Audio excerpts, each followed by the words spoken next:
Okay, so hello everyone. As you know, ABG is one of the important topic for all the exams, whatever it is, NEET PG, FMG, INICET. For all the exams, it's an important topic. Questions ज़्यादातर क्या आते हैं? Asking you to diagnose what is the acid-base abnormality in a given ABG. So we will do a problem-based approach today. We will have 5 problems to solve in the video and 5 for you to solve through the app or the Telegram. Okay. So first we will understand the basics of acid-base balance. So in our body, when we look at the ABG, in the ABG we get two important parameters apart from pH. One of them is PaCO2 and another is bicarbonate. Now I do not want to get into the detailed discussion of the whole physiology and homeostasis. For the simplification, let us presume that ये जो bicarbonate है, we know that it is technically a base. And जो carbon dioxide in the blood है, वो एक acid है. This is an acid. Why carbon dioxide is an acid? What's the definition of an acid and a base? Anyone who is capable of donating a proton or H plus is considered as an acid. And anyone who is capable of accepting a proton or H plus is a base. So carbon dioxide is capable of donating H plus. That's why it is an acid. How is it capable of donating H plus? Because carbon dioxide, when dissolved in water, it becomes H2CO3, and that H2CO3 can split into H plus and HCO3. So it is capable of donating a proton or H plus. That's why carbon dioxide is acid. On the other hand, this bicarbonate is capable of binding in H plus to become H2CO3. Thus, it is a base. So bicarbonate मेरा base है, carbon dioxide acid. And we have a fine balance between these two. How am I achieving this fine balance? The bicarbonate excretion and creation from the body will be regulated by kidney, and carbon dioxide clearance from the body will be regulated by lungs. So anytime if there is increase in bicarbonate, that's a metabolic abnormality, right? I have increased bicarbonate, so lungs will compensate for that. Anytime there is increase in the carbon dioxide because of the lungs failure, the kidneys will compensate for that. So first thing we want to understand is what is the direction of compensation. Now what do I mean by this? सोचो किसी reason की वजह से let us से respiratory failure हुआ है, patient is a case of COPD, and because of that the carbon dioxide is increasing. Carbon dioxide is acid, so as the carbon dioxide increases in the blood, what will happen to the pH? It goes towards acid. So now I am developing acidosis. So to compensate, what should I do with the base? Acid increased, pH got altered. So if I want to bring the pH back to what it was, what should happen to the base? I should increase the base. So if carbon dioxide increases the primary abnormality, base increases to compensate for it. So अगर carbon dioxide increase होगा तो bicarbonate should also increase so that my pH gets normalized. Vice versa is also true. Let us say there is a circumstance where carbon dioxide decreased, as in patients with hyperventilation. I ventilate rapidly, throw out lot of carbon dioxide. In that case, my acid decreased. So keep the pH now normalized. I have to decrease my base. So I have to maintain the balance between acid and base.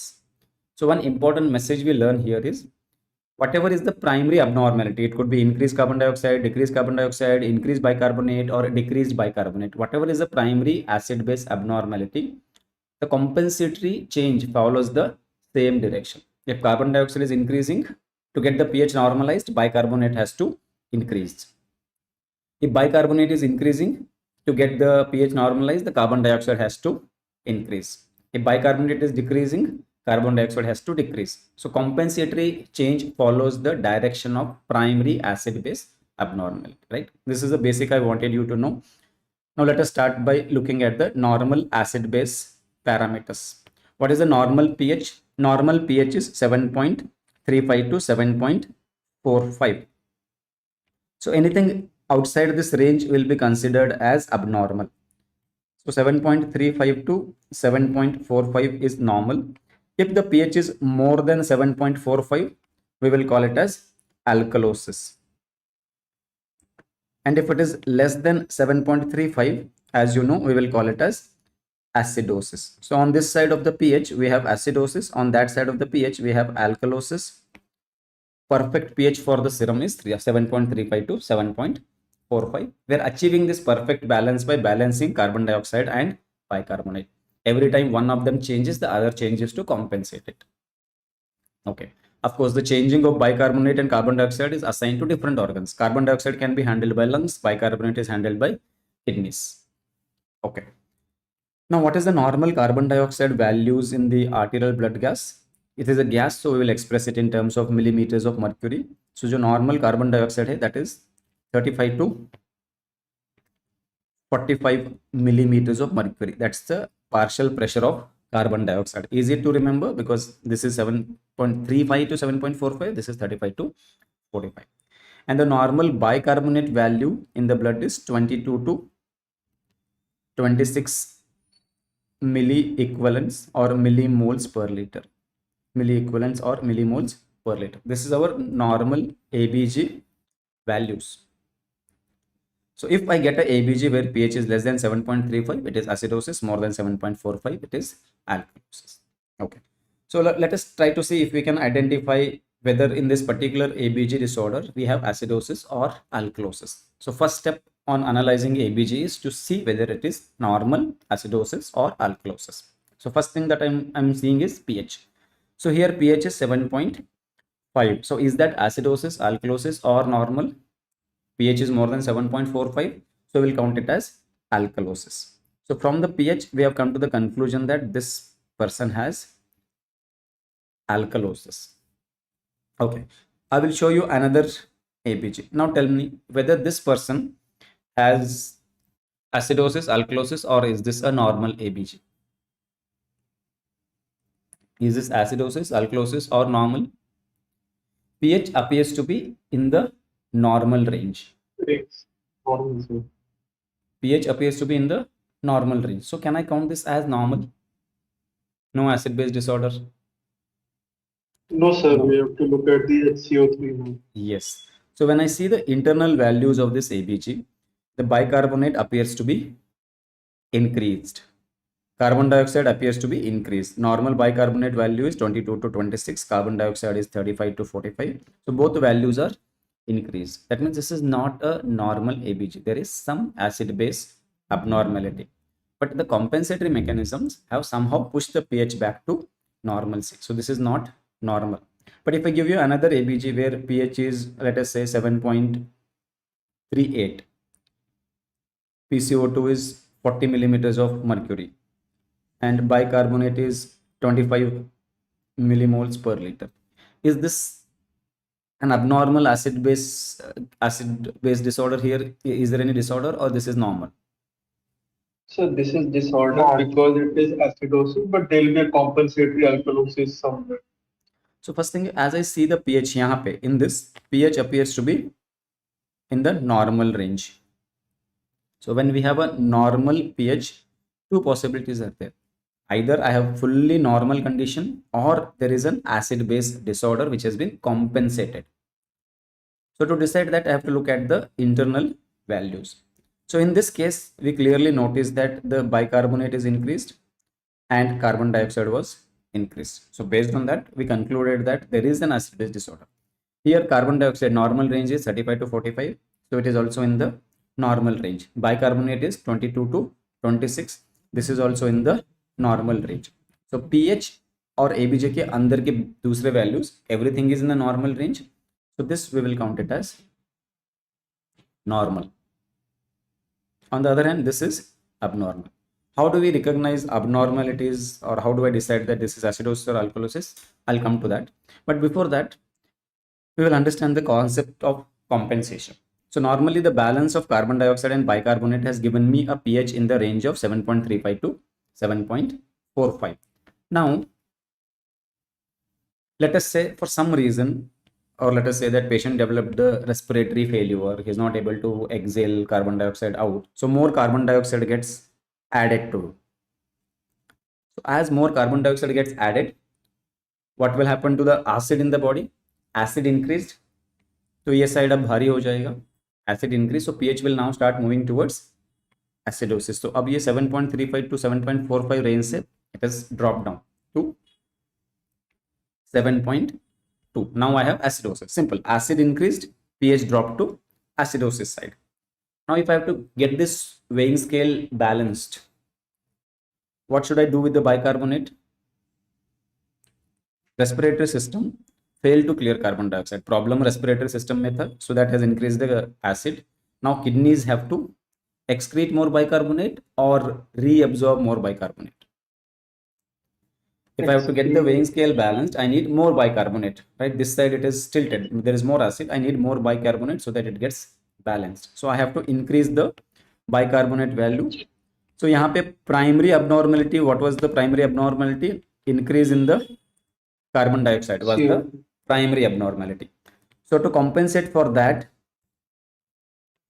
secondary, or you can say this is compensatory change. So to compensate for this, I had to increase the bicarbonate.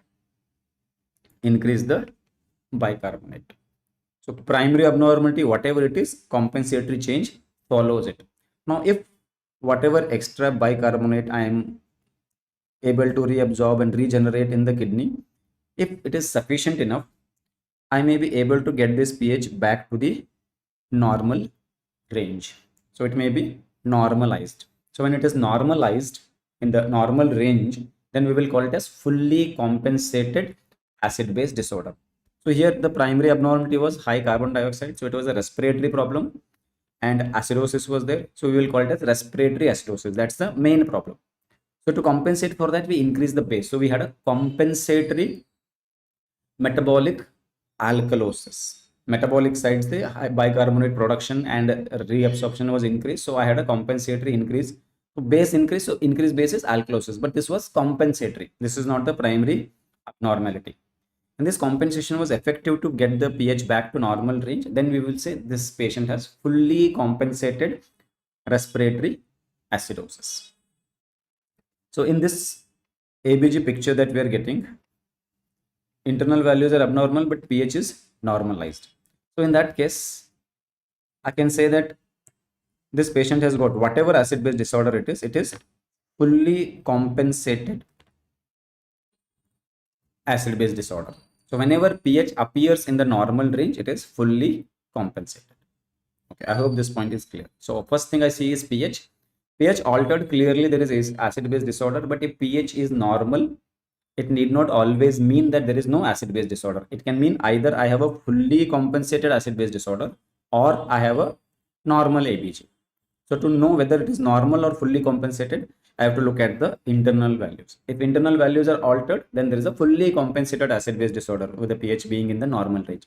If internal values are normal, everything is normal, then there is no acid-base disorder. Okay, so now let's go back to the first problem. So we now learned how to recognize whether there is alkalosis or acidosis looking at the pH. Now the question is, this was sorted 7.5. Let me give you another ABG. What is the abnormality here? Do I have acidosis or alkalosis? It's less than 7. Acidosis. Yes, less than 7.35. So we can call it as acidosis.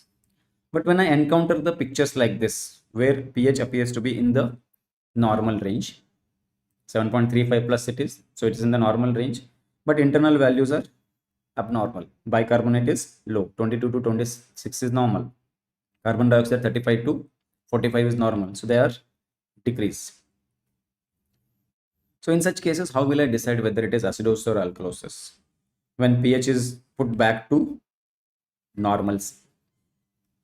So to decide in a fully compensated acid-base disorder whether the pH is put back to normalcy because of the compensatory mechanisms, in that case we will use the 7.4 as the deciding number. If it is fully compensated, if it is not fully compensated, easy, less than 7.35 always acidosis, more than 7.45 always alkalosis. But if it is compensated because of the compensatory mechanisms and pH is pushed back to normal, then we will use the 7.4 as the cutoff to decide which one to call as acidosis, which one to call as alkalosis. And there is a reason behind that. जो भी compensatory change है, whatever is the compensatory change, it will never overcompensate. Means if pH has gone into acidosis because of, let us say, carbon dioxide increase, so I had more acid, pH is going to acidosis, then bicarbonate will increase. But the increase in the bicarbonate will not be overzealous so that the pH get pushed to go towards the alkalosis side. It will be barely able to push the pH back to normal range. It will not overshoot beyond 7.4. Or let us say I had respiratory alkalosis. Respiratory alkalosis will have low carbon dioxide. So to compensate for that, bicarbonate has to decrease. Acid is less, so base also has to be reduced. But that compensation that kidneys do to decrease the bicarbonate, it will not overshoot the pH. See, now pH was more than 7.45. It will bring it back to the range, but it will not bring it to less than 7. So 7.4 is a clear demarcation line. So in a fully compensated acid-base disorder, if the pH is less than 7.4, you can call it as acidosis. So if I'm dealing with fully compensated, in such cases, this range will be considered as acidosis and this range will be considered as alkalosis. Beyond that, anyway, no, we know it, right? So now let us see if we can assign whether this is acidosis or alkalosis. This is a fully compensated acid-base disorder because pH is normalized, but it is more than 7.4. So on the other side of the 7.4, so we will call it as alkalosis. So this is a fully compensated alkalosis that we are looking at. On the other hand, Sir, whenever it is crossing that 7.4 का range, sir, तो जिस side भी होगा वो उस side का primary बन जाएगा ना sir, like it will be primary alkalosis followed by compensated. Yes, exactly. If it is on the other side, then see there can be mixed acid-base disorder. In case of mixed acid-base disorder, dominant या main acid-base disorder जो होगा उस हिसाब से pH tilted होगा. Like if I have, let us say, a metabolic acidosis means low bicarbonate and a respiratory alkalosis जो compensatory नहीं है उसके ऊपर एक additional respiratory alkalosis है. In that case, yes, the pH can get tilted more towards the alkalosis. It may go beyond the 7.4. In that case, the dominant acid-base disorder is respiratory alkalosis. Metabolic acidosis is the second additional acid-base disorder. So pH जिस side पे lean होगा, that is where you have the main acid-base disorder or the most prominent dominant acid-base abnormality. So Okay, here, sir. Thank you, sir. Here it is 7.41. Yes, in this ABG, later we may conclude that this is that respiratory alkalosis or metabolic alkalosis, anything. But if this was indeed because of the compensation, no, compensation never overshoots. Whatever it is, the primary abnormality is the one which is responsible for this pH. So if it is more than 7.41, we will count it as alkalosis. On the other hand, in this ABG, it is 7.36. Internal values are abnormal. So that means there is an acid-base disorder. Whatever is the acid-base disorder, it is fully compensated. That's why pH appears to be in the normal range. Now to decide whether acidosis or alkalosis, I'm using 7.4 as the cutoff. So less than 7.4 it is. So then I will call it as acidosis. So this ABG shows a fully compensated acidosis. So now we know how to recognize acidosis and alkalosis even when pH is pushed back to normalcy because of the compensatory changes, right? That is what we call as fully compensated. For that, we are using, instead of 7.35 to 45 as a range, we are using 7.4 as the cutoff. Next step after the acidosis or alkalosis is decided, next step is to decide whether it is respiratory abnormality or metabolic abnormality. So how do we decide the next step to say whether it is, like यहाँ पे alkalosis है, whether it is respiratory alkalosis or metabolic alkalosis? So for that you follow a criteria which is called as ROM or ROMS. ROM or ROMS. Now what does this mean? Here RO stands for respiratory opposite and MS stands for metabolic same side.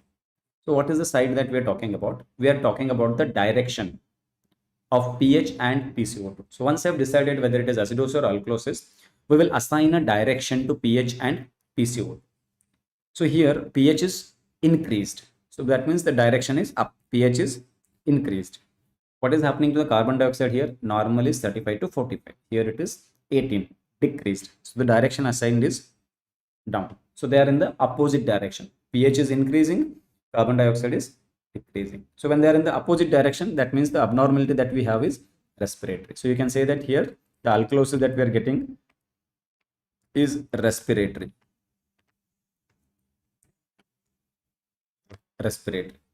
So once we assign whether it is respiratory or metabolic, we have to define which one is the primary abnormality. Rule is very simple. For respiration, respiratory abnormalities, what are we going to blame? Are we going to blame carbon dioxide or are we going to blame bicarbonate? Respiratory, we have to blame carbon dioxide.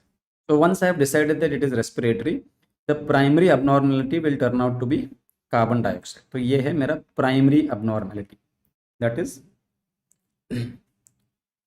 decrease in the carbon dioxide. And whatever is the direction of the primary abnormality, compensatory abnormality follows the same path. So if carbon dioxide acid is decreasing because of the hyperventilation, then kidney has to reduce the bicarbonate as well. So the decrease in bicarbonate is the compensatory change. It's a compensatory change. So here we can say that this patient has got respiratory alkalosis with compensatory metabolic acidosis. The compensatory metabolic acidosis is trying to push the pH back to normalcy. Anyway, it is failing to do it completely here. So I can't call it as fully compensated. But compensation is happening. This was primary abnormality, carbon dioxide decreased. So bicarbonate is also decreasing. So some degree of compensation is there, but not sufficient to get the pH back to normalcy. So if you want, you can use the term partially compensated respiratory alkalosis. Partially compensated respiratory alkalosis. What is the compensatory mechanism?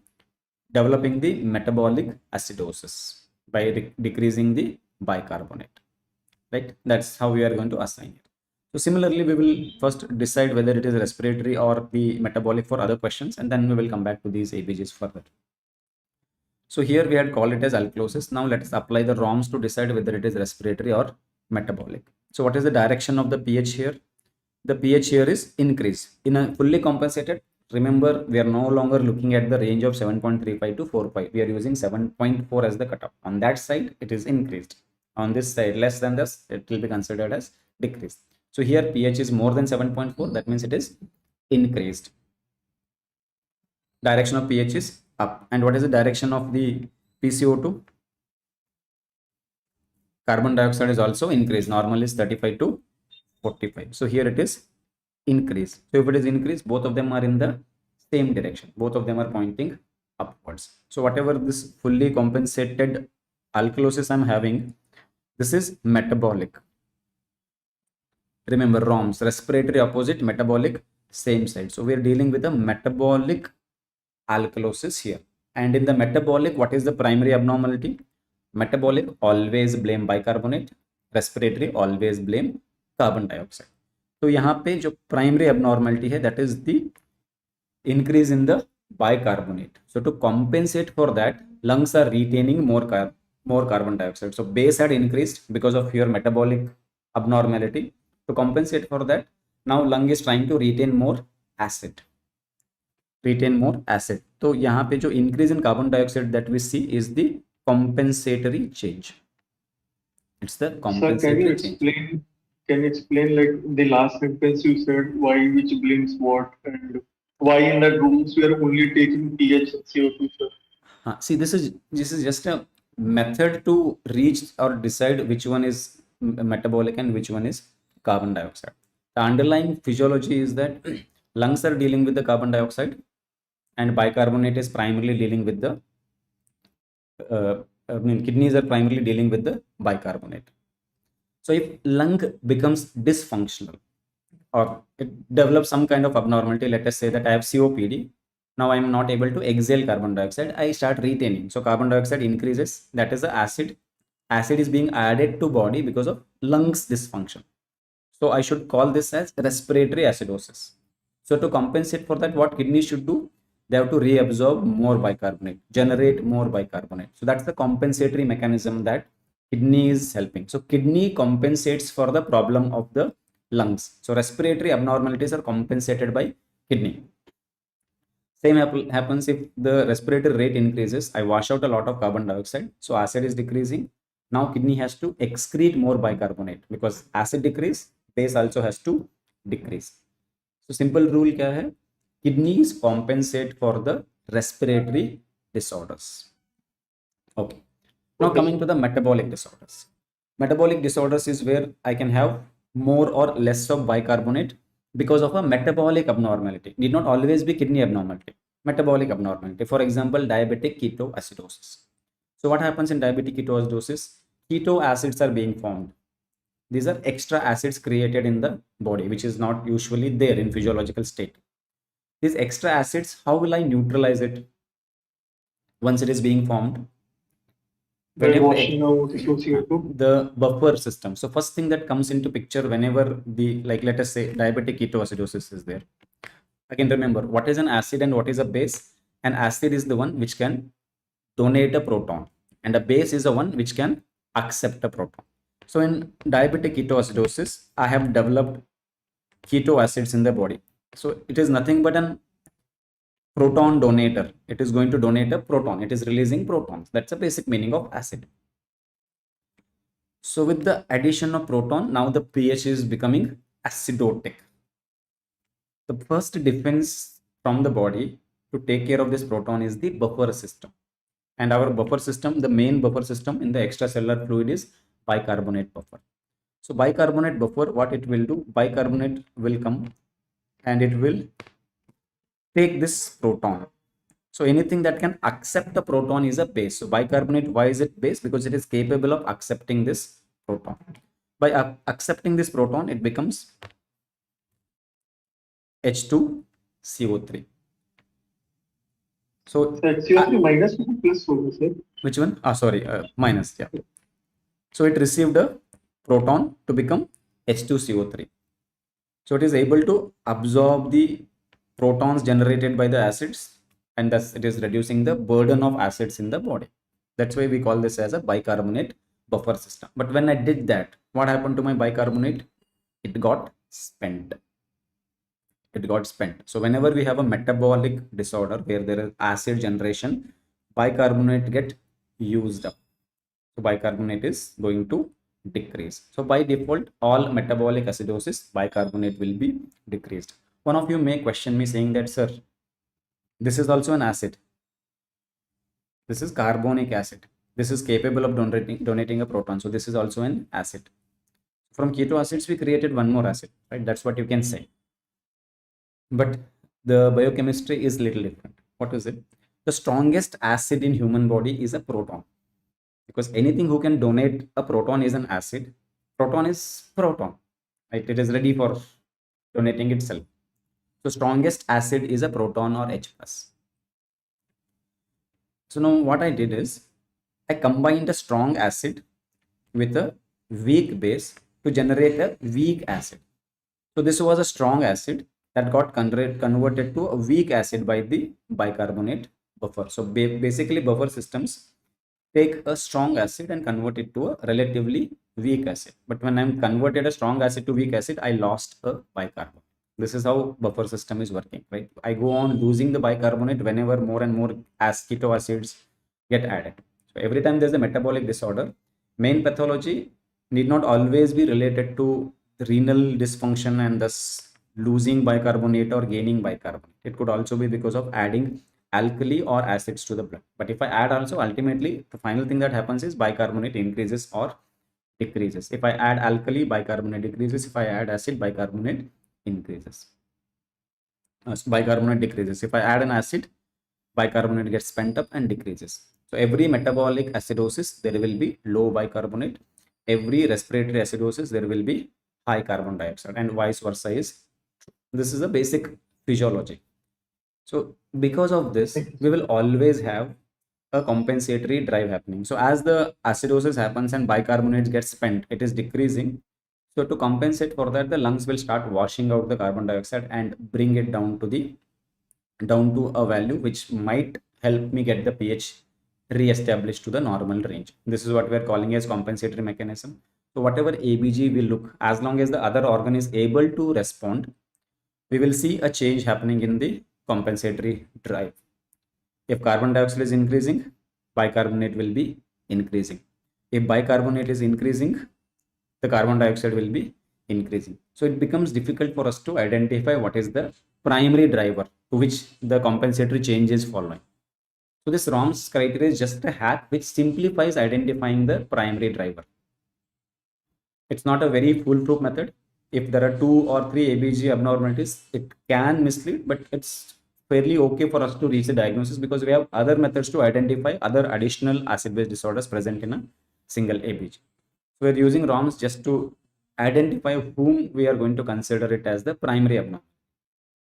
Okay, so I hope this part is clear. So now if carbon dioxide is more, like from the ROMs, if I come to the conclusion that it is respiratory.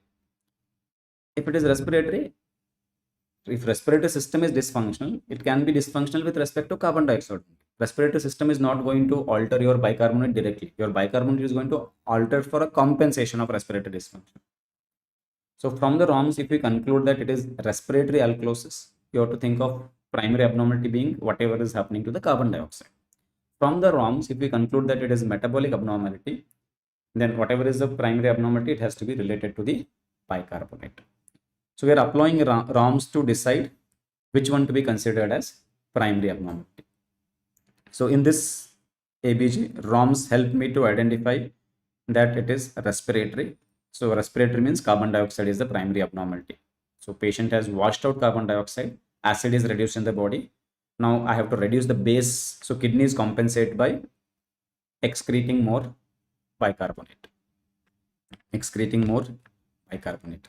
So in this case, we come to the conclusion that it is metabolic alkalosis. So in the metabolic, the main issue is bicarbonate. The body has failed to clear the bicarbonate, or I have created more bicarbonates in the body. So increase in the bicarbonate is the primary abnormality, but bicarbonate being a base, as base increases, so to compensate for that, I have to increase the carbon dioxide. So respiratory rate slows down so that I can retain more carbon dioxide. So respiratory system is compensating for the abnormality of the metabolic system. Okay, so step number 1, decide whether it is acidosis, alkalosis or normal. So acidosis, alkalosis is easy, but if pH appears to be normal, it could be normal or fully compensated. So for that, we are using the 7.4. Once I have decided whether it is acidosis or alkalosis, I have to decide whatever abnormality I got, whether it is respiratory problem or metabolic. So for that, we will apply ROMs. Once ROMs is applied, we will know whether it is respiratory and metabolic. Based on that, we can label one of the change as the primary driver, the other one as the compensatory driver. If it is respiratory, carbon dioxide is the primary abnormality, bicarbonate is compensatory. If it is metabolic, bicarbonate is the primary abnormality, carbon dioxide is compensatory. Okay. Once that is assigned, we have a fair diagnosis of the ABG.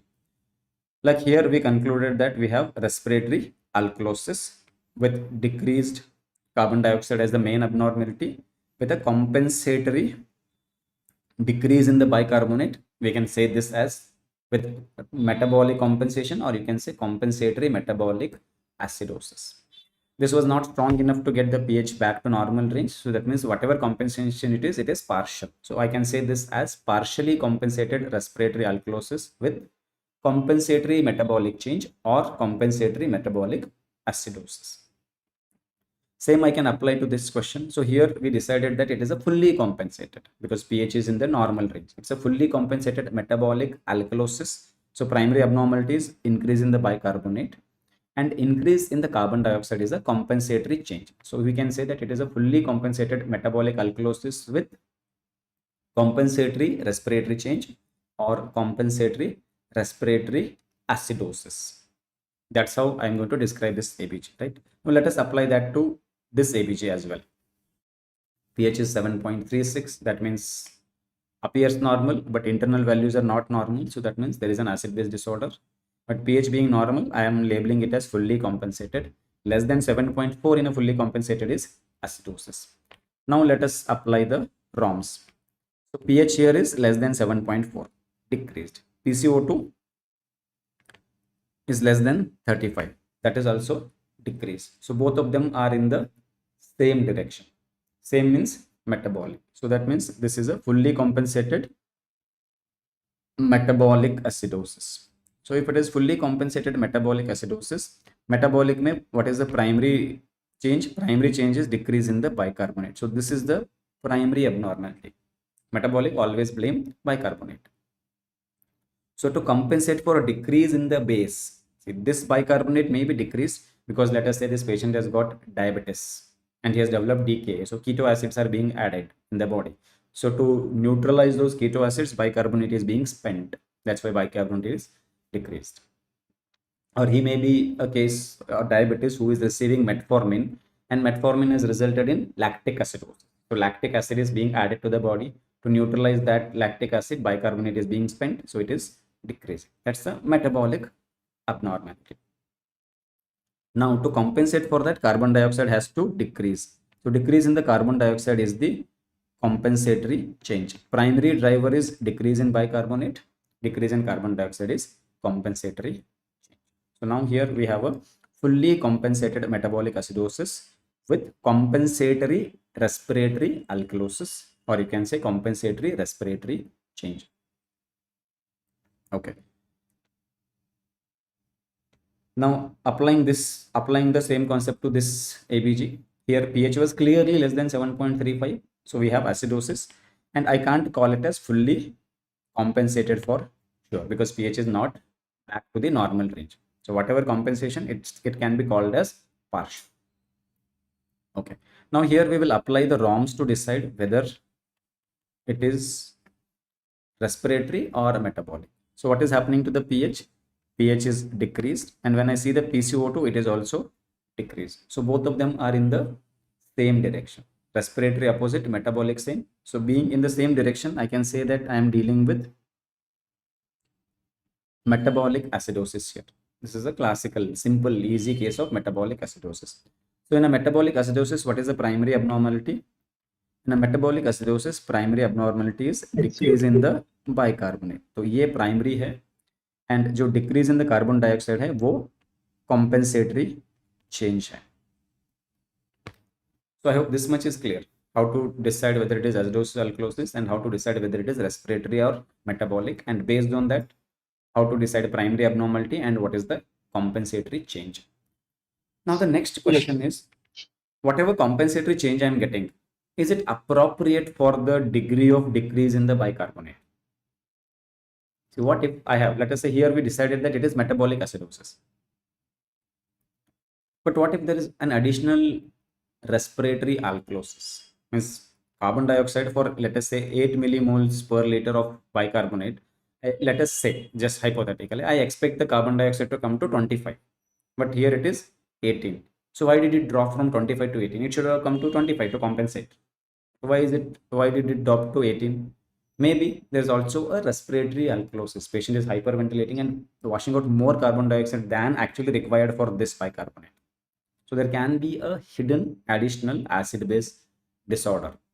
So now we need to learn how do I unmask a hidden acid-base disorder. So for that, a simple technique is to see whether the compensatory change is appropriate for the primary change. So for this bicarbonate, whether this carbon dioxide value is appropriate. For this bicarbonate, whether this carbon dioxide value is appropriate. For this bicarbonate, whether this is appropriate. So for this bicarbonate, whether this carbon dioxide is appropriate. Or here primary abnormality was this carbon dioxide. So for this decreased carbon dioxide, whether this decrease in bicarbonate is appropriate or not. If it is appropriate as expected, then you have only one acid-base disorder. But if it is inappropriate, it is more than expected or less than expected, that means there is another additional acid-base disorder hidden in the given patient. So next step is to identify or to calculate whether the compensation is appropriate or not. How do we calculate the appropriateness of compensation? There's a table that I'm going to share here. This will help you to calculate the appropriateness of the compensation. If you ask me, sir, what is the one thing that I have to remember from this table, then it is the calculation of appropriateness for compensation in metabolic acidosis. That had been the most commonly asked topic. So in metabolic acidosis, what is the primary abnormality? We are blaming metabolism. Metabolism के हाथ में क्या है? Bicarbonate. So if there is metabolic acidosis, bicarbonate is base. So from the metabolic side, base is decreased. So in the metabolic acidosis, the primary abnormality is decrease in the bicarbonate. So to compensate for that, carbon dioxide decreases. So once I know what is the primary abnormality, I have to check whether the carbon dioxide I'm getting is appropriate for the primary abnormality. So that we can calculate from the formula here. So let us see if I have any ABG of metabolic acidosis. This was a ABG of metabolic acidosis. So here पे primary abnormality is bicarbonate. So whether this PCO2 drop is appropriate for this drop in the bicarbonate. So for that calculation of compensation, we have a formula here. The formula is called as Winter's formula. According to this, the expected PaCO2 for the bicarbonate value I get is going to be 1.5 into the bicarbonate value of the patient plus 8 and then plus or minus 2. This formula gives me how much carbon dioxide is expected for this patient's bicarbonate. So let us apply this in the formula and calculate. Sir? Yeah. Sir, one question, that plus minus 2 is for the range, right? Sir? To create a range. Like the lowermost to the top. To create a range. I'll come to that. I'll come to that. If you remember plus 8, then just you can add left 2 and right and less to come out with a range that is expected. It can't be a hard number. Okay. So 1.5 here bicarbonate is 8 plus 8. This is a basic formula, but I need to have a range. So for that I'm adding plus or minus 2. So 1.5 into 8 becomes 12. 12 plus 8 is 20, right? So this is 12 plus 8 is 20 plus or minus 2 for the range. So 20 plus or minus 2 is equal to 20 minus 2 is 18 and 20 plus 2 is 22. So 18 to 22 is the expected carbon dioxide range for this patient's bicarbonate value of 8. Now do I have it in the same range or different? We have it. I have it in the same range. That means the compensation is appropriate for the primary abnormality. So there is no additional acid-base disorder. So this patient has only one acid-base disorder, which is metabolic acidosis. Whatever carbon dioxide change I am seeing is just the compensatory change. The compensatory change was not sufficient enough to normalize the pH. So I can't call it as fully compensated, but compensatory change is happening. Carbon dioxide is decreasing. So we'll now call this as partially compensated metabolic acidosis. And what is the form of compensation?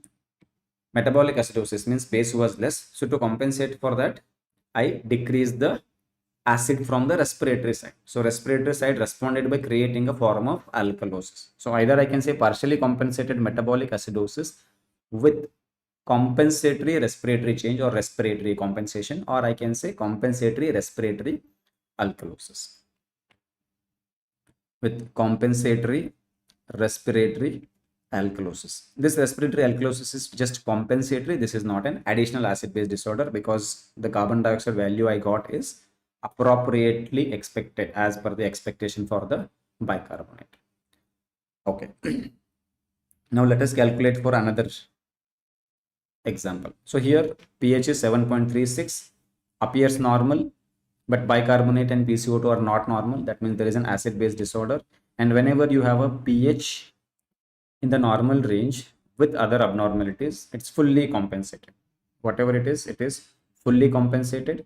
And pH being less than 7.4, I will call it as acidosis. It's a fully compensated acidosis. Now I have to decide whether it is metabolic or respiratory. So I will bring in ROMs. pH is decrease less than 7.4. It's fully compensated. So 7.4 is my cutoff. And carbon dioxide is normally 35 to 45. So it is less. So both are following the same direction. So if they are following the same direction, that means I'm dealing with metabolic. So this is a fully compensated metabolic acidosis. And whenever we have metabolic acidosis, what is the primary abnormality? Decrease in the bicarbonate is the primary abnormality. So जो compensation हो रहा है carbon dioxide का, it is the compensatory change. Decrease in the carbon dioxide is the compensatory change. So again I have to calculate whether this decreased carbon dioxide is appropriate as per the expectation of bicarbonate or not. Right? This is metabolic acidosis. I'm going to follow the same formula which we call as Winter's formula, which says, so expected PaCO2 here is 1.5 into bicarbonate. Bicarbonate here is 10 plus 8 and plus or minus 2 for the range. So 1.5 into 10 is 25. 25 plus is 28 plus or minus 2. So it is like 33 plus or minus 2. Correct me if I'm wrong. 1.5 means 1.5 into 10, no, 15 one, 15 plus 8, 23, yeah. 23 plus minus correct. Sorry. 21 to 28. Yeah. So it is 15 plus 8. 15 plus 8 plus or minus 2. So it is 23 plus or minus 2. So what is the range I'm getting? 21 to 25. But what do I notice here? Carbon dioxide is still more than expected. So that means this decrease in carbon dioxide is not as per the expectation, right? It is lesser than expected. जितना हम decrease चाहते थे उतना नहीं हुआ है. That means there is an additional acid base disorder. So here it appears as a fully compensated metabolic acidosis with respiratory compensation, but I have an additional acid base disorder. Now I have to identify what is that additional acid base disorder. So pH carbon dioxide is more than expected.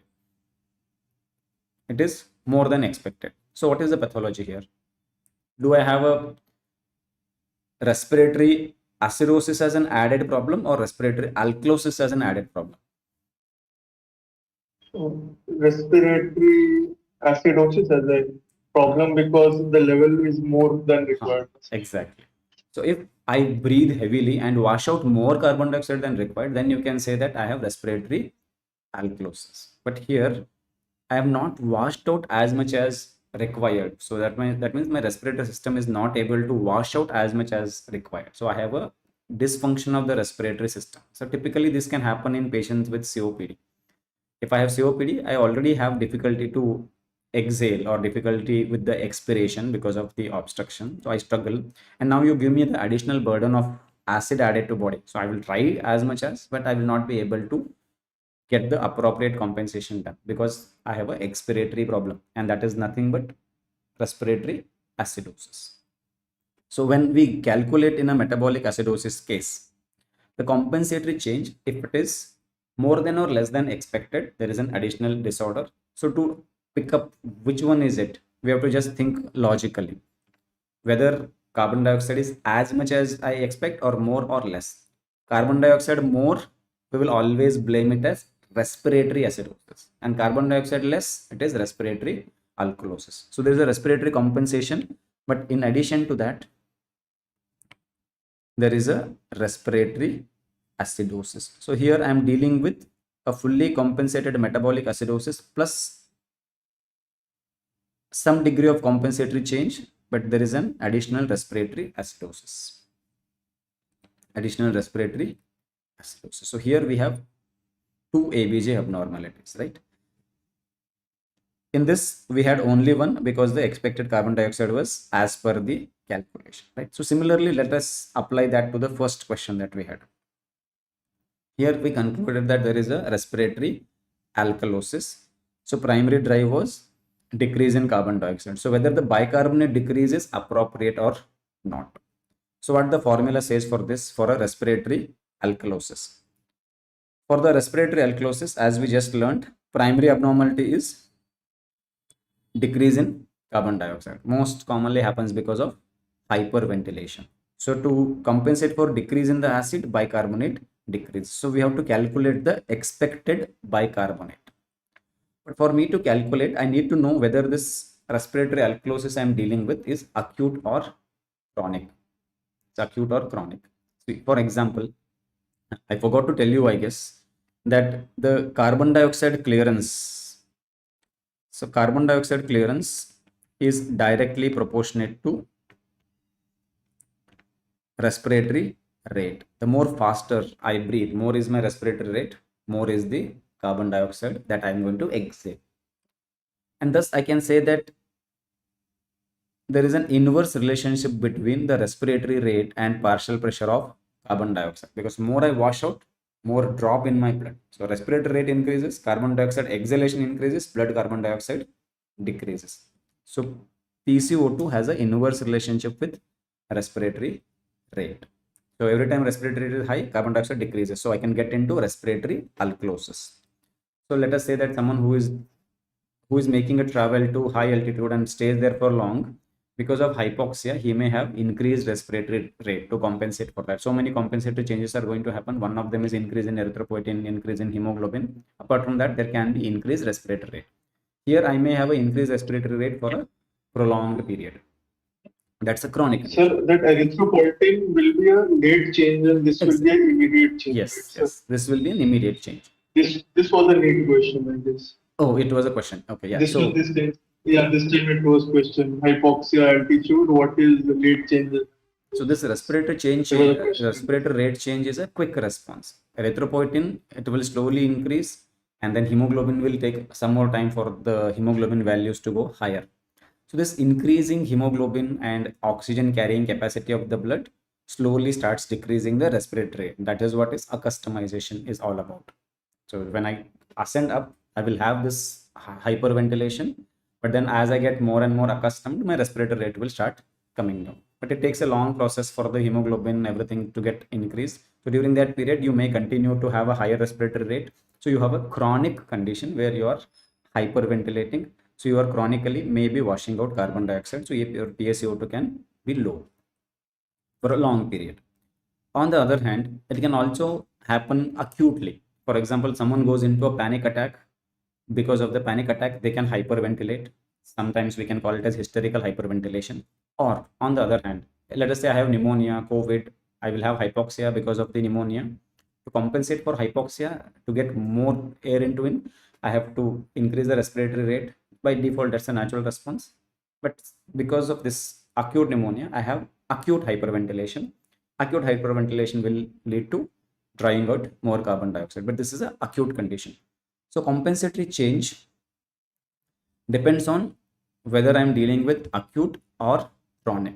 So if there is acute respiratory alkalosis, primary abnormality is decrease in carbon dioxide. So for every 10 millimeter mercury decrease in carbon dioxide, the bicarbonate decreases by 2 millimoles per liter. But if it is chronic, for every 10 millimeter mercury decrease in carbon dioxide, bicarbonate decreases by 5 millimoles per liter. Okay. Now, so this acute and chronic only will be done by history only, no, sir? Yes, exactly. So without the history, I cannot decide or calculate whether the compensation is appropriate or not in case of the respiratory acidosis and respiratory alkalosis. So in fact, for our clinical practice, none of the diagnosis we can be confident without the context. History is the most important part when it comes to diagnosis and management of cases. So I need the context. So then is this not a shortcut that anytime they give history like acute or chronic, it is directly respiratory? Just asking.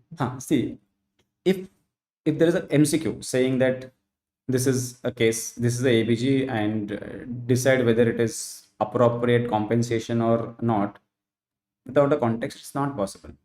But if I am aware what is the condition, from there I can decide whether it is acute or chronic. If it is a, let us say we are talking about respiratory acidosis case, and it is a case of COPD, then it will be chronic respiratory acidosis. On the other hand, another patient's story is that he was given opioids for pain, and after that he has developed respiratory acidosis. Opioids cause respiratory center depression, respiratory rate comes down, so it is an acute condition. So without context, we cannot decide whether the compensation is appropriate or not. In the exam, actually, we don't have to bother. So far, they've always asked about the metabolic acidosis only. There's a simple reason, because we are only taking so much time to discuss about it. In the exam, they can't ask you to take 5 minutes or 6 minutes to do all the steps and come to the diagnosis. So in all MCQ based exam, it is mostly about deciding whether the compensation is appropriate for a metabolic acidosis using the Winter's formula, or calculating the anion gap to decide whether it is high anion gap or non-anion gap metabolic acidosis. They have not gone beyond this, but just because we're talking about it, we are touching it. Okay. So in case of respiratory alkalosis, acute, for every 10 millimeter decrease in carbon dioxide, drops by 10, chronic by 5. So let's go back to this question and let me set a context. So let us say that this patient that we are dealing with is an acute condition. Or let us say that this is a medical student who has exam tomorrow and he got stressed and he went into a panic attack or hyperventilation. So it's an acute condition. So we have acute respiratory alkalosis. From that perspective, let us see whether the bicarbonate value I'm getting is appropriate or not. So what did we learn? For every 10 millimeter mercury decrease in carbon dioxide, bicarbonate in acute decreases by 2 millimoles per liter. Now, how much carbon dioxide decrease has happened here? So to decide that, what is the normal carbon dioxide range? 35 to 45. So for all the calculations where I have to see how much carbon dioxide is decreased or increased, we will use the mid number, that is 40. So I'm taking 40 as the number. So from 40, how much decrease has happened? From 40, every 10 millimeter decrease, 10 millimeter mercury decrease in carbon dioxide, I'm expecting bicarbonate to decrease 2 millimoles per liter. But to say bicarbonate is decreased, for that, again, I'm looking at the range. So normal bicarbonate range is 22 to 26. So I will use the mid number, which is 24. So for every 10 millimeter decrease in carbon dioxide below 40, there will be 2 millimoles of decrease in the bicarbonate below 24, right? So here, how much is it decrease? 40 to 30 is 110, 30 to 20 is another 10. I can ignore the 2. So it is like close to 20. So 20 millimeter mercury decrease in the carbon dioxide. So for 20 millimeter mercury decrease in carbon dioxide, I should have, for every 10, 2 millimoles decrease. So 4. So from 24, it has to come down to 20. 24 minus 4. So the expected bicarbonate here is 20. So here it is less than expected. So does that mean I have only one acid-base disorder or two? Two, sir. Yes, Because we it have is lower than 1. two acid-base disorder. So here expected bicarbonate was 20 millimoles per liter, but what I have got is less than expected. So then what is the additional abnormality? Metabolic acidosis, because its CO2 level went down. Yeah. So here bicarb is less than expected. Less bicarb means metabolic acidosis. So now whatever it is, I have to blame metabolic. Less bicarb means acidosis. If bicarb had turned out to be more than expected, then you could have said that there is a metabolic alkalosis also. So if let us say this, we were expecting 20 and it turns out to be 26. In that case, I have a respiratory alkalosis plus a metabolic alkalosis because my bicarbonate is more than expected. Expected was 20, but it is more than expected. So then I can say there is a metabolic alkalosis. But here it is less than expected. So we will say that there is a metabolic acidosis. So this is a combination of respiratory alkalosis plus metabolic acidosis, right? So same way, we'll do that one last time for, I think, rest all. This last question at 7.5 pH, it can't be that it is partially compensated. Which one? Yes, this it one, is. 7. See, here we have a respiratory alkalosis, which is the main abnormality. Respiratory alkalosis is the main abnormality. That pH has not been normalized. So see, this term partially fully compensated actually doesn't speak about the efficiency of the compensatory mechanism, because there can be 2, 3, multiple acid-base disorders. Ultimately, we use the term fully compensated, partially compensated only based on the pH. When pH is in the normal range, we will say it is fully compensated. It may be because of the compensatory drive, or it may be because of an additional acid-base disorder. pH may be back to normalcy. As long as it is in the normal range, we tag it as fully compensated. Outside, it is always not fully compensated. As long as some degree of compensation is happening, we will say it is partially compensated. So here main abnormality was respiratory alkalosis, and bicarb is decreasing. So if it's not staying in the normal range, it is decreasing for sure. So that means there is compensation present. So in that case, we will call it as partially compensated respiratory alkalosis. And the bicarbonate is less than expected. That means we have a partially compensated respiratory alkalosis and an additional metabolic acidosis. So the diagnosis for this acid-base disorder will be, you can label it as partially compensated respiratory alkalosis with underlying metabolic with compensatory change is there plus an additional metabolic acidosis is there. So with a compensatory metabolic acidosis, but part of this decrease in bicarbonate is additional, not as per expected. So I have also an additional metabolic acidosis. If some of you have a doubt, why am I considering this as the main abnormality? pH. pH is on the alkalosis side. So this is the main abnormality. If metabolic acidosis was very strong, I would have got the pH to the acidotic range. So here metabolic acidosis is a milder abnormality. Respiratory alkalosis is the main abnormality. It can happen. To give you an example, let us say I have pneumonia and pneumonia has resulted in multi-organ failure and I'm in septic shock. Because of pneumonia, I have hypoxia. So to compensate for hypoxia, I have hyperventilation. So hyperventilation is making me drive out carbon dioxide. So I'm developing this respiratory alkalosis. But because I have pneumonia and now I'm in a septic shock, tissue perfusion is reduced. So at the level of tissue, the metabolism is shifted from aerobic to anaerobic because tissue perfusion is less. So I'm generating a lot of lactic acid. So because of anaerobic respiration at the level of tissues, I have lactic acidosis. The lactic acidosis is metabolic acidosis.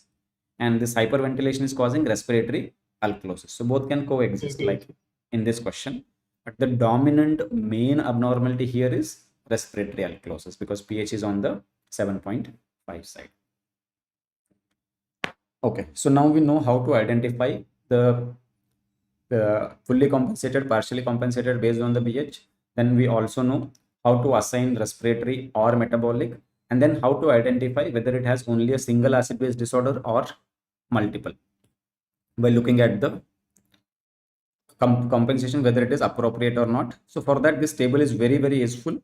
I'm very sure most of you will not be able to remember this whole table out of so many things that you need to remember. If not, I want you to remember at least the formula for the expected carbon dioxide in metabolic acidosis. We call this formula as Winter's formula, and this is what they have been asking repeatedly so far.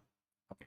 Now the last bit is, if the ABG turns out to be metabolic acidosis, then we have to calculate the anion gap as well. Now, why do I need to calculate anion gap? Because metabolic acidosis can happen because of two reasons.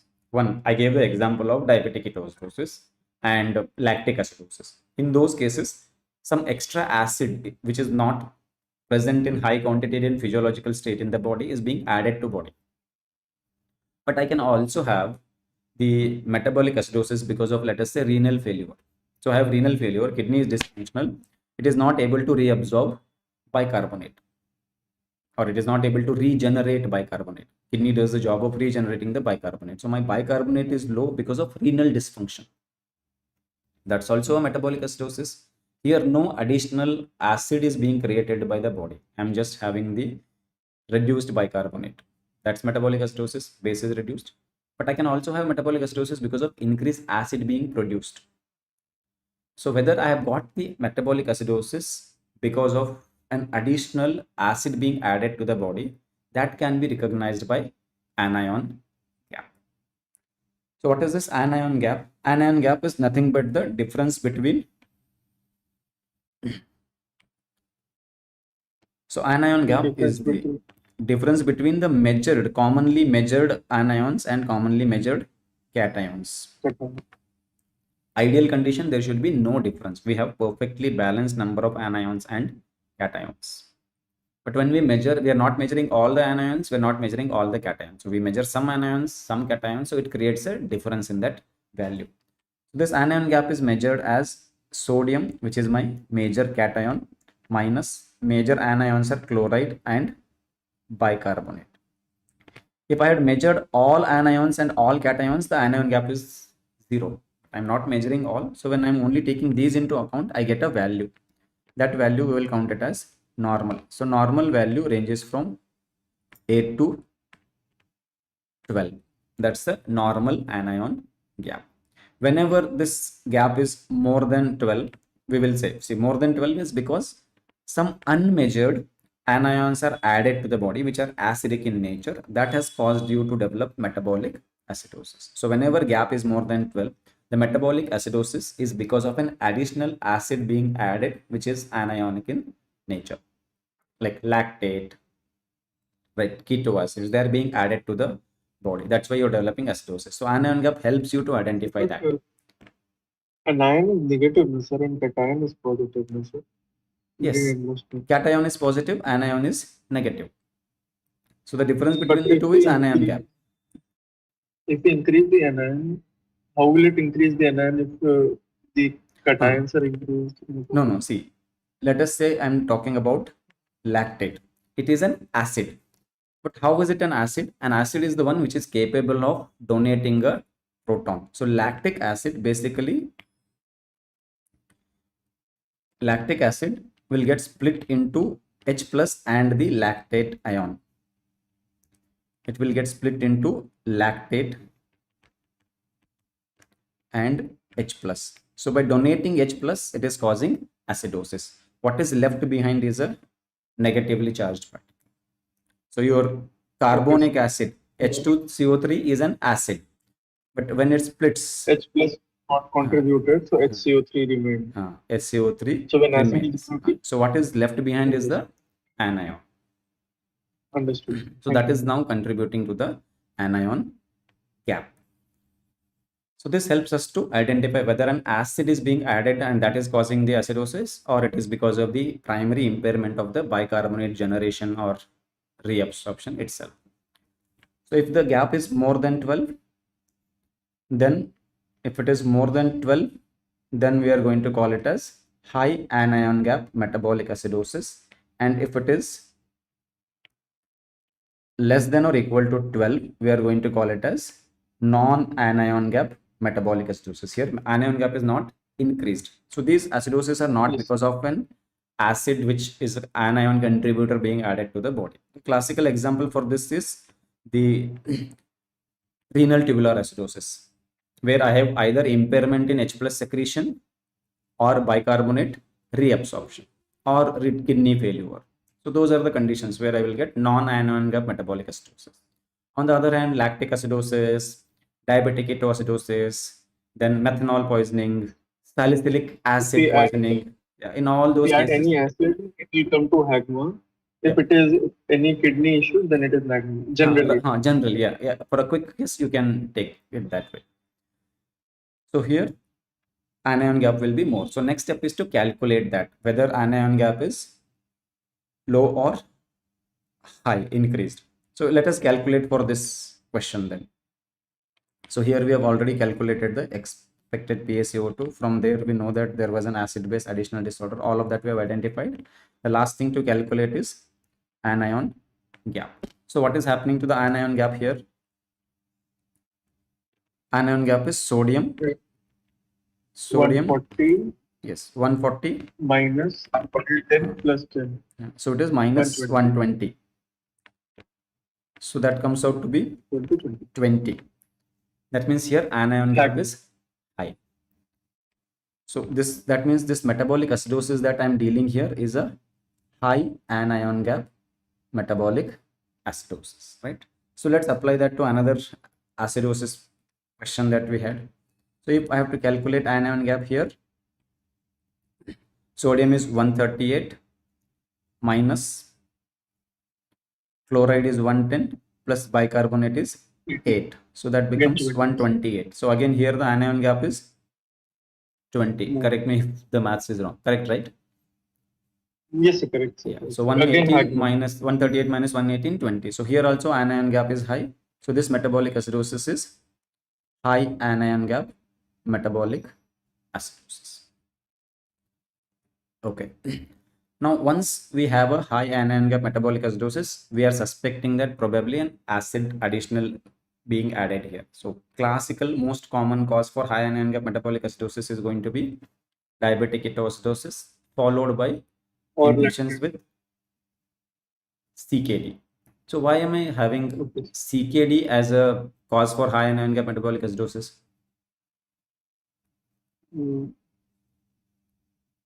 Chronically, HCO3 is not produced. So H plus will be in CKD, we have impairment in excretion of urea. Oh, okay, sorry, it's my mistake. So in CKD, we are not expecting to have the high anion gap metabolic acidosis. We are expecting to have the non-anion gap metabolic acidosis. The classical formula for urea is not acidic. The classical formula for this is mud piles. Yes, sir. Mud piles are gold mine. So M is, it could be methanol poisoning.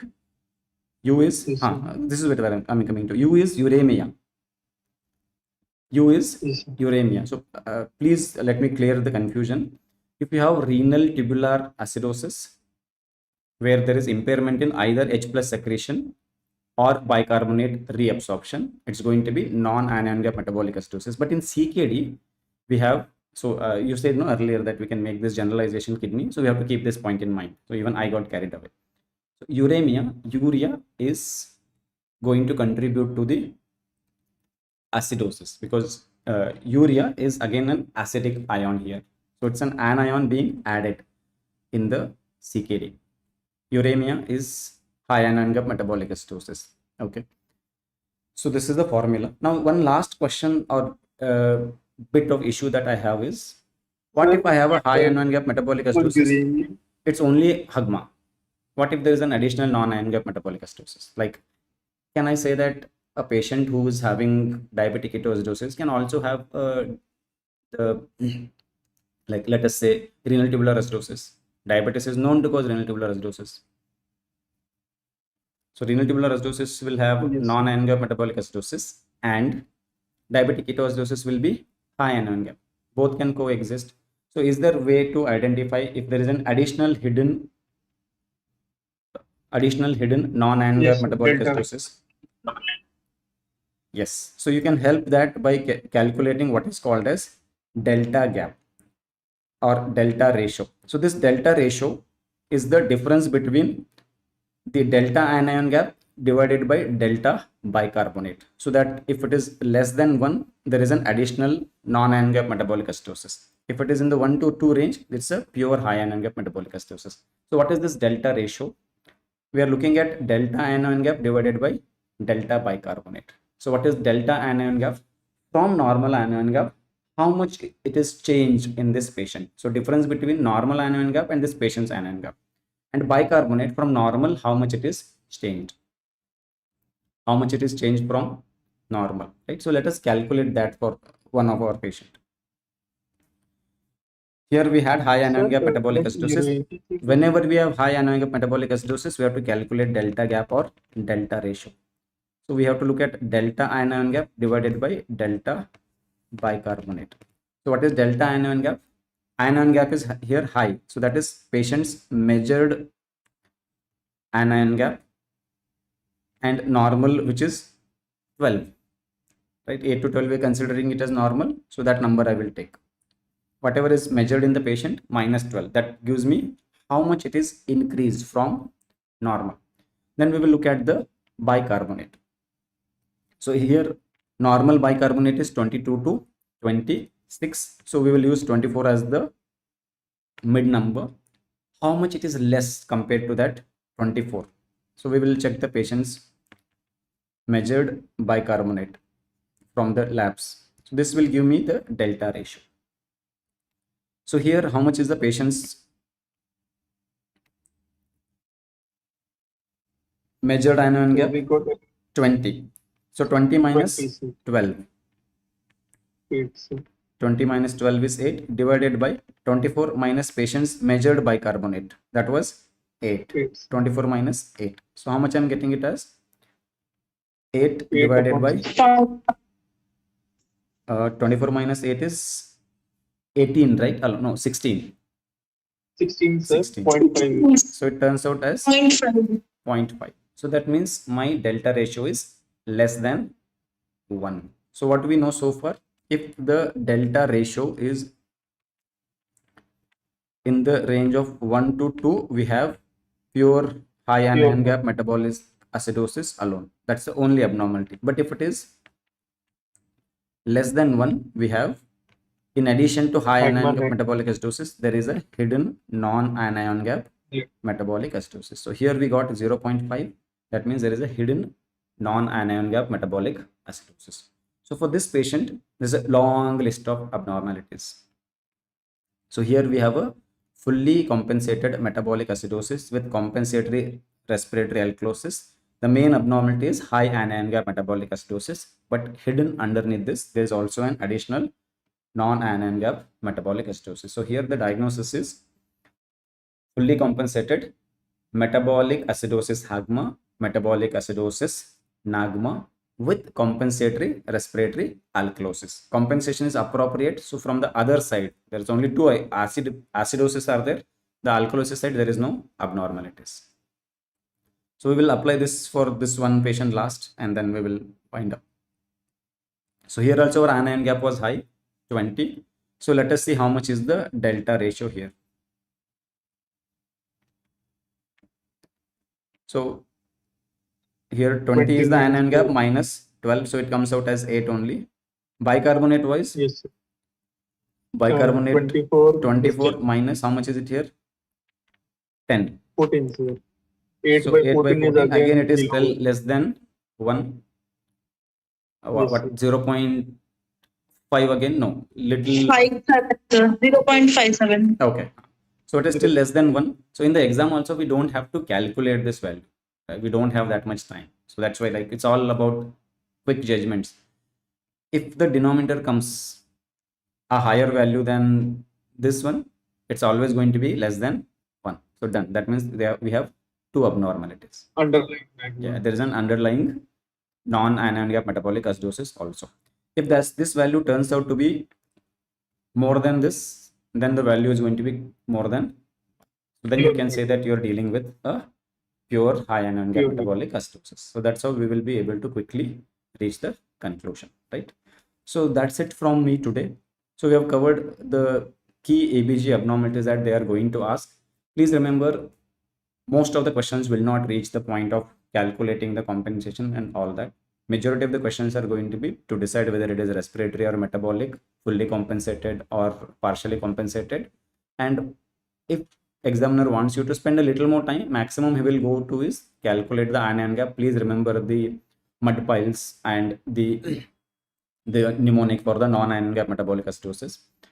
Plus, worst case scenario, he may go to the delta ratio. But I don't remember in the recent 3-4 years any question being asked to the point of calculation of the delta ratio, because it is kind of time consuming and it's not worth even for the examiner to include that much of calculations. If they're including, then just like how I am struggling with the numbers during this calculation, and the examiners will struggle to create or build an ABG question. So nobody takes that much effort. So mostly it is going to be restricted to the calculation of anion gap. So most of the times they're not, you don't even calculate, like it's given in the history, they're vomiting, they're doing this. Yeah. So see, as I told you earlier also, history is the single most important weapon for good clinical practice. And that also applies to MCQs. But I should not read anything without the context or without the history. If someone sends the ECG to me, I will not reply anything. Even if I find an abnormality, I will not text them back saying that these are the abnormality. I always want the history. If in the ECG history you tell that I have got chest pain, then I know what to look for. What are the differential diagnoses? So history drives the interpretation of the reports and not vice versa. So it's good if there is clearly built history in the question and that itself already pushes you to the diagnosis. You don't have to waste too much time. But if not, anyway, we can follow this approach. Okay. So that's it from me today. Thank you, sir. I will be sharing few more problems of ABGs on the Telegram tomorrow. Try to solve them. I'll see you in the next class. Sir, वो mnemonic भेज देना बस वो AGMA NAGMA के. Okay. Yeah, I'll share it. Personally, I don't like and remember the mnemonics, but it's there with me. I'll share it. नहीं sir, इस time case based आ गया ना सर, मतलब पढ़ना नहीं पड़ा था. We didn't have to solve it last. I know. वो डायरिया का ही केस आ गया. एक बार भेज दीजिए. Okay, I'll share it. Good night, sir. Okay, good night guys. Good night.